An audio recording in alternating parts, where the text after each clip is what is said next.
Summer family, if you can tell, I am not Pastor Mike, but I am Nick, the youth minister here. And this is week 6 of our Bible reading plan. And this year we are really trying to grow as disciples. And one way we're doing that is really abiding in His Word, abiding by His Word, and really gaining knowledge of His Word, of who God is and who God is trying to call us to be. Before you read this week, just pray. Pray and ask God to reveal Himself to you through His Word. Ask Him to reveal something about yourself in His Word and through His Word.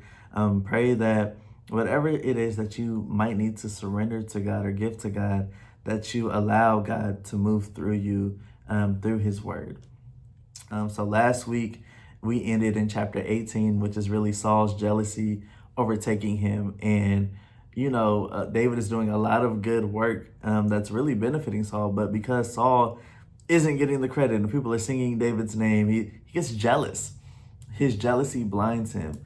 So chapter 19 is really that back and forth between I'm gonna kill him, I'm ready to kill him, and David starts his journey of fleeing from Saul, and that lands us in chapter 20.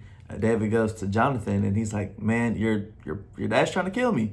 And Jonathan's like, no, he promised me he wouldn't. Really focus in later on in the chapter of the plan that they come up with. And it's really the connection and the covenant between the two individuals that really saves David's life. In chapter 21, you really see David really just looking for help, looking for somebody to just kind of confide in. He finds a priest, and the priest gives him the sword of Goliath. And it's really empowering moment between David and the priest, because in all actuality, the priest is saying, hey, remember what God has already done through you. You don't have to be afraid. I don't know about you, but Pastor Mike kind of said it last week. A lot of times we think of ourselves as David, as the one that's saving the day.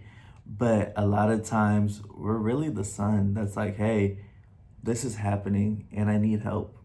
And Jesus being reflected through David in our lives is like, stay with me and you will be safe.